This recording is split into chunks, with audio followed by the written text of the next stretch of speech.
Welcome to the Equity Team Podcast, where we provide Sedona, Arizona real estate insight to help you thrive during your next real estate transaction. Welcome back, investors. Today, we have a special guest. We've got Joe, one of my clients, a very savvy investor, and he purchased a short-term rental. It's kicking butt, and we're going to be talking about that. Welcome, Joe. Thanks for having me, Chad. Yeah, it's my genuine pleasure. I'm really glad you could be here, and it's really a wonderful thing to offer this info to help out the audience as well, so that they could kind of learn from your experience and all of that good stuff. Absolutely. So what I'd love to do is just dive in here and give you a chance to be in the spotlight a little bit. So how's your property performing? What can you share with us? Yeah, I mean, I was, we talked a little bit before the show here, and I was, you and I talk a decent amount, and I'm in the process of, I just wrapped up a renovation, and in the process of doing that, I basically created another wing of the house. So it went from a 3.2 to a 6.3. So obviously huge value add that I just wrapped up. And in my first month having done that and completed the renovation, the gross rents have actually gone up 80% from, it was performing really well before. I was very happy, and now it's just like kind of off the charts. So cash on cash return is just over 30%. And we're kind of just getting started. I think it's going to continue to grow. So I'm very happy. Yeah, I'm very happy for you. Yeah. Yeah, and you're going to be sleeping very well at night, as you see not only the checks coming in, but, just the high occupancy, the strong bookings, and, knowing what you're getting per night and per week and all of that. That's going to be very exciting throughout the next year. Yeah. So how would you, just again, for the benefit of our audience here, how would you kind of describe the process, especially the earlier process of before close of escrow? And then we can kind of go from there quickly into what it was like after close of escrow until now. Yeah. So first off, I've done, just under 10 real estate transactions in my career so far, and continue to network and explore in that space. And I think the number one thing is, and I'm not saying this just because you're asking, but the number one thing that I tell people when they are looking to make an investment is either know the market really well, ideally, or if you can't know it as well as you would like to make a good investment, find someone that can. And so that's how you and I met. And, I actually found you on this YouTube channel 13 months ago. And so it's kind of funny that, we're here talking now and things have gone as well as they have. But, the shopping process, as far as searching for the property, I specifically was doing a 1031 exchange. You were very knowledgeable on that process, which there's a lot of real estate agents, realtors that are not, as savvy on a lot of the tools in our tool belt as investors that we need to know how to navigate and implement throughout the process. And you were extremely helpful in that. Had a lot of great contacts in that space from a financing standpoint. And so really just, it was kind of like a one-stop shop for, okay, I'm exploring, I'm interested in this new market, Sedona, Arizona. But the missing piece initially was, who's my agent? I knew that the market was good. It's pricier, but just like in any market right now in kind of the real estate cycle, I'm really a true believer in you have to make a deal, not buy a deal. So hence me doing the renovation that I did. But I got off on a little tangent there, but I hope that that's valuable for, your audience to hear, because I think it's really relevant. I think so. I really appreciate that feedback. And, I've been thinking about your property and I like your property a lot, but not because you pull up to the front and you're like, holy cow, this is the best property ever. It's a great property, but it checks the right boxes so that it's Right. effective as a short-term rental. And that's a Mhm. really powerful thing. It's amazing how, sure, there are some really successful short-term rental properties that look, I mean, just sexy. They're like sexy as all get out. But there are a lot of properties that they don't stand up as like, top 1% most beautiful properties in the area.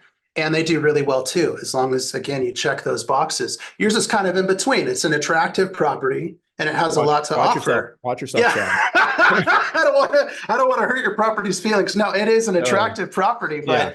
but for example, I've spent the morning, this morning, I've been on the phone with 3 sets of clients that are all considering this multi-million-dollar property that just hit market as a short-term rental, and it's definitely top 1% of what's in the area, and it will be a great short-term rental, but not because it is that way, but because of the boxes that it checks. Because I also know highly attractive properties that would be terrible short-term rentals, Yeah. and you want to avoid them. So Mhm. now the post close of escrow stuff, how did that go for you?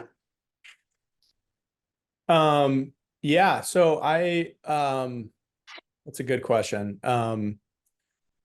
I doing a lot. I mean, in retrospect, there's a few things that I would have done differently. And again, like anytime you enter a new market, there's always a learning curve as far as like knowing who to work with. And now I went through a few handymen, and really I should have just started talking with them earlier. That would have solved the problem. That's great advice. Yeah, finding availability is very important, and of course time is money in what we do because you have carrying costs. But overall, I mean, it turned out tremendously well. The property looks great and people love it. Guests are very happy. I'm happy when I go there. I've had friends out there. So yeah, it's gone really well. And then, there's a lot of, fortunately for Sedona and your clients, like there is a tremendous amount of, cleaners, vendors that tailor towards exactly what we're talking about here, because that's, the main economic driver in a vacation destination. Yeah. So it was hard to find good cleaners. It's been great. Good. Glad to hear that. Now, without giving away any secrets that you're not comfortable sharing, what would you say, things that give you the edge? I want you to still have the edge. I always want my clients to outperform everyone else, but what can you share that maybe really helps to lift up the performance of your property? I think, well, I know now that it's really about understanding, everyone when they go on a vacation, they're not looking for a property, they're looking for an experience. And how can you deliver that experience? Like, I know that when I stay at my home in Sedona, there's a lot of things that are really memorable, like, being in the hot tub with friends at night, or in the pool and it's heated at night. You can float under the stars, and it's hard to, Sedona is a place, along with other markets in the United States, where people, it's definitely a destination that people go to, and they're happy to spend good money going to that destination if they can find the right experience. And so what brings people together, like you think about kids, families, pools, hot tub, outdoor seating, you also want to think about, people go there for the great weather, but they also want to cool off. So the pool is, again, very important. I think having the ability to heat it year round and be willing to do that is extremely important. The hot tub is great for getting you through kind of the shoulder season. And then also, indoor game room, like that's big. So I have a pool table and, two very large TVs. And yeah, I think just really even just the basic things that aren't necessarily don't need to be sexy, but make them sexy because people will thank you for it and come back and tell their friends. Yeah.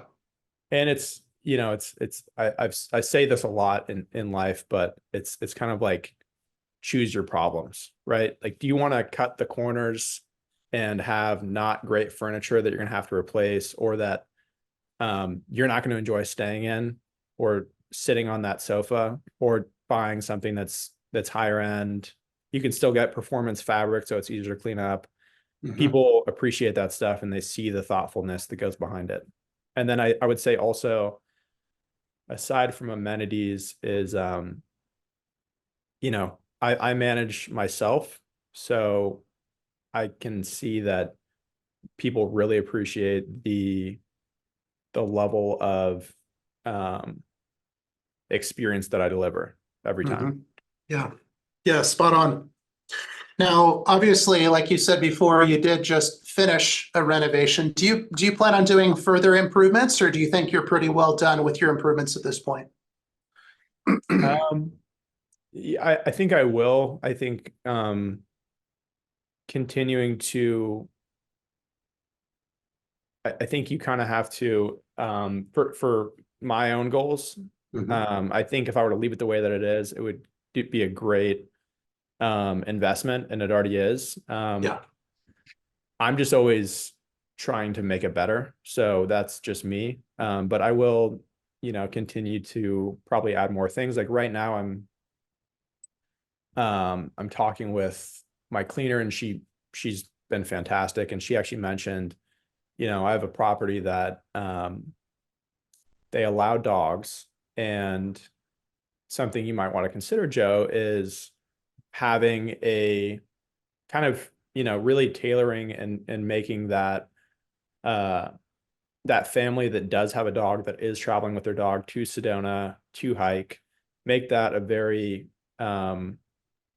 teed up situation for them. So right now I'm looking at getting a dog bed and dog bowls and poop bags and a pooper scooper.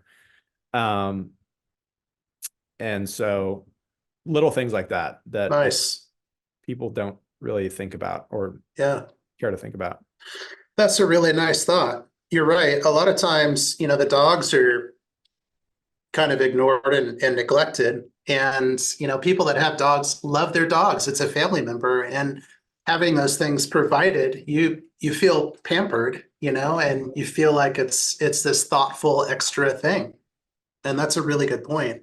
Yeah. Now, Joe, I think I already know the answer to this one, but I'm going to ask it anyway.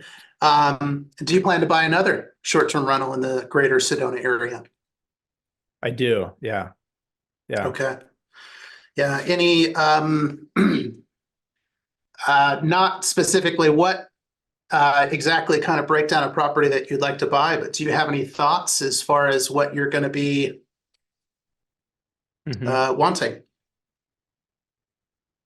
Yeah, I mean, really, I probably, I've figured out what works for me and what I know, I have a full-time job and another business, and there are a lot of investments that, in any market that are great on paper that are just not for me, they're not worth my time. And so I would rather buy a more expensive property or invest more into a property to make it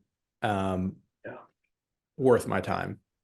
So really larger property, larger square footage with the opportunity to add more bedrooms, amenities that I mentioned previously.